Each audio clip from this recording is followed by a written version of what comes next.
સ્વાભાવિક છે કે આ વસ્તુ તો ઓલમોસ્ટ લોકોને ભાવતી હોય. તો આજે આપણે એકદમ પરફેક્ટ માપ સાથે સુપર સોફ્ટ, બહુ જ ટેસ્ટી રેડ વેલ્વેટ મફિન્સ બનાવશું. તો આ કપ કેકનું બેટર બનાવવા માટે અડધો કપ જેટલું દૂધ લઈ લીધું અને દૂધમાં 1 ચમચી જેટલો વિનેગર એડ કર્યો. અને જો વિનેગર ન હોય તો થોડો લીંબુનો રસ એડ કરી દો તો પણ ચાલે.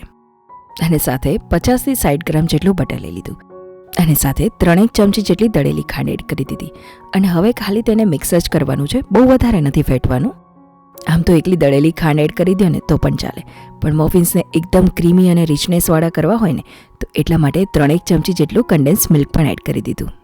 અહીંયા તો આપણે બધી વસ્તુ પ્રોપર માપ સાથે જ કહેતી જઈશ. તો 3/4 કપ એટલે કે પોણો કપ જેટલો મેંદો અને સાથે 1 ચમચી જેટલો ખાવાનો સોડા અને 1 ચમચી કોકો પાવડર એડ કરી દઈશ. અને આ બધી જ વસ્તુ એકવાર ચડી લઈશ.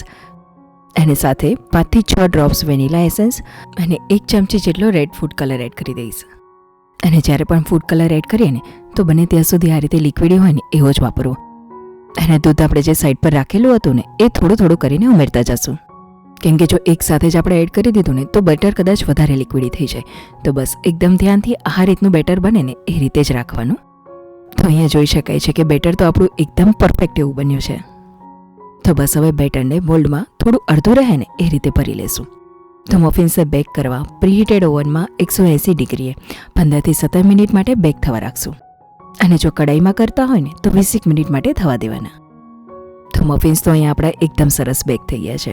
તો હવે સેજ એવા ઠરે ને પછી એને આપણે ડીમોલ્ડ કરશું. તો જોઈ શકાય છે કે એકદમ ઇઝીલી એ નીકળી જાય છે. અને અડધો કપ જેટલી વ્હીપ ક્રીમ લીધી, સાથે તેમાં 2 થી 3 ડ્રોપ્સ વેનીલા એસેન્સ અને 2-3 ચમચી જેટલી દળેલી ખાંડ એડ કરી દીધી.